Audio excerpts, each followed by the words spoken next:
Contoh kedua, permasalahannya adalah Arlen mengikuti ujian akpol pada tahun 2014.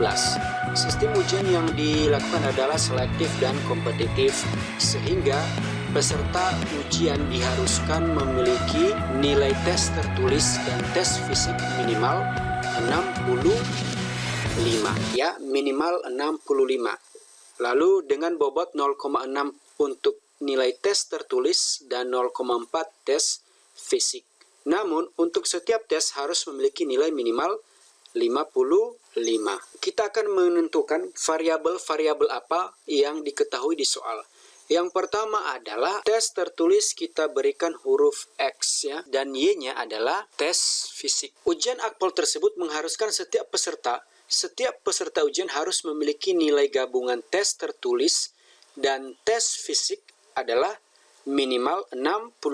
Jadi minimal di sini bisa lebih dari 65. Sehingga tanda yang kita gunakan adalah tanda lebih besar atau sama dengan 65. X ditambah Y lebih besar atau sama dengan 65. Kenapa? Karena soalnya mengatakan bahwa minimal 65. Jadi nilai standar minimal adalah sama dengan 65 dan bisa lebih besar dari 65 dengan ketentuan bahwa bobot untuk nilai tes tertulis itu adalah 0,6.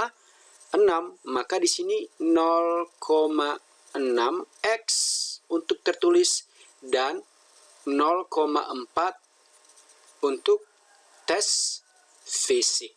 Lalu ada suatu ketentuan, namun untuk setiap tes harus memiliki nilai minimal 55. 0,6X ditambah 0,4Y lebih besar atau sama dengan 65 itu adalah akumulasi nilai. Namun untuk setiap tes harus memiliki nilai minimal 55. Sehingga kita bisa berikan suatu pertidaksamaan yang baru di situ adalah X-nya lebih besar atau sama dengan 55 kurang atau sama dengan 100. Nah, ini adalah nilai maksimum, ya. Y lebih besar atau sama dengan 55, lebih kecil atau sama dengan 100. Nah, ada 3 pertidaksamaan. Pertidaksamaan pertama, pertidaksamaan kedua, dan pertidaksamaan ketiga. Ada pertidaksamaan 0,6 X ditambah 0,4 Y lebih besar atau sama dengan 65. Lalu kalau udah masuk ke persamaan garisnya, maka menjadi 0,6 X ditambah 0,4 Y sama dengan 65, ya. Lalu ketika X-nya sama dengan 0, lalu Y-nya adalah, maka ini adalah 0,6 X ditambah 0,4 Y sama dengan 65. Lalu supaya lebih gampang kita kalikan 10 setiap ruas. 6X ditambah 4Y sama dengan 650. Maka ketika X-nya sama dengan 0, maka 4Y sama dengan 650. Maka Y-nya sama dengan 650 dibagi 4. 162,5, ya. Maka di sini menjadi 162,5. Maka X, Y-nya adalah 0,162,5. Ketika Y-nya sama dengan 0, maka X-nya berapa? 650 dibagi 6. Hasilnya adalah 108,3, ya. Maka X-nya adalah 108,3. Lalu titik pertama adalah ada di titik 0,162,5 ada di atas ini. Ini adalah titik pertama.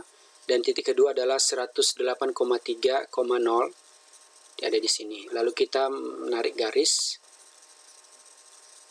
Oke, kita udah dapatkan garis tersebut. Gunakan penggaris untuk mendapatkan gambar yang lebih rapi. Nah, untuk nilai X, katanya X-nya lebih besar atau sama dengan 55. Artinya, garisnya adalah garis tanpa putus-putus. Ya. Ya. Lalu di sini juga ada garis yang 100. Oke. Lalu ada juga garis yang 55 untuk yang nilai Y. Bapak berikan perbedaan warnanya. Oke. Ini adalah garis yang 55.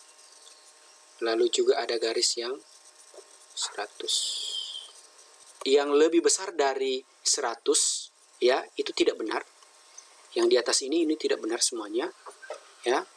Ini diarsir. Yang lebih kecil dari 55 juga tidak benar. Ya. Lalu yang untuk X yang lebih besar dari 100 juga tidak benar.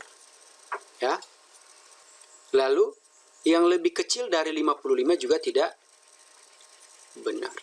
Daerah yang tertinggal adalah daerah yang kotak paling tengah ini. Kita coba yang di bawah garis. Ya, kita ambil titik 60,60 ya. Sehingga kita uji cobakan ke 0,6x ditambah 0,4y lebih besar atau sama dengan 65. Maka 0,6 dikali 60 ditambah 0,4 dikali 60 lebih besar atau sama dengan 65. Maka 0,6 dikali 60 adalah 36 ditambah 0,4 dikali 60 adalah 24 lebih besar sama dengan 65. Maka ini menjadi 50 menjadi 60 lebih besar atau sama dengan 65. Ini adalah salah. Jadi kita arsir lagi. Ya, kita arsir lagi daerah yang di bawah garis. Ya, ini tidak benar. Oke. Sehingga yang menjadi daerah penyelesaian adalah yang tersisa. Yang tersisa ini adalah daerah penyelesaian.